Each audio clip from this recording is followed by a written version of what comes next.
சக்தி கள்ளக்குறிச்சி மாவட்டம் இளவனாசர் கோட்டையைச் சார்ந்த கோவிந்தராஜ் சரண்யா தம்பதிகள் திருமணமாகி 3 ஆண்டு காலம் மழலை செல்வம் இல்லாம நம்ம சேலத்து மகமாய தேடி வந்து 2 அமாவாசை கும்பப்படையில வாங்கி சாப்பிட்டிருக்காங்க. வாங்கி சாப்பிட்டு அதே மாதமே அம்மா மனமிறங்கி கருவை தக்க வச்சு அழகான ஆண் குழந்தை ஈண்டெடுத்து அம்மனுக்கு தேங்காய் பழம் பூமாலை பட்டு வஸ்திரம் வேண்டுதல் கடனாக செலுத்திட்டு உங்க முன்னாடி சாட்சியாக நின்றுட்டு இருக்காங்க. இந்த குழந்தை அங்கத்துல கழுவினி இல்லாம உடல் ஆரோக்கியத்தோட வளர்ந்து கல்வியில சிறந்து விளங்கி நம்ம சேலத்து மகமாய் எப்படி பேரும் புகழுமாக இருக்காங்களோ அதே போல பேரும் புகழுமாக வளர்ந்து அவங்க குடும்பத்தை கட்டி காத்து கரசத்து நான் வேண்டிக்கிறேன். இந்த வீடியோ பார்க்கின்ற சேலத்து மகமாய் பக்த கோடி பெருமக்கள் அத்துணை பேர் வேண்டிக்கங்க. ஓம் சக்தி பராசக்தி.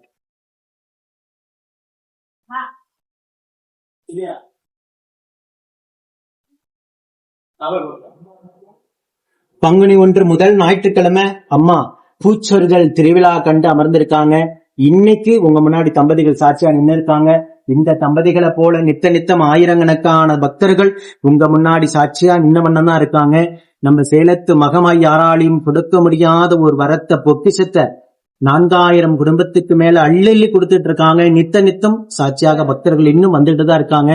உங்களுக்கும் சேலத்து மகமாய் இல்லைன்னு சொல்லாம மழலை செல்வத்தை அள்ளி கொடுக்குன்னு நாங்க நித்தம் வேண்டிக்கிறோம். ஓம் சக்தி பராசக்தி.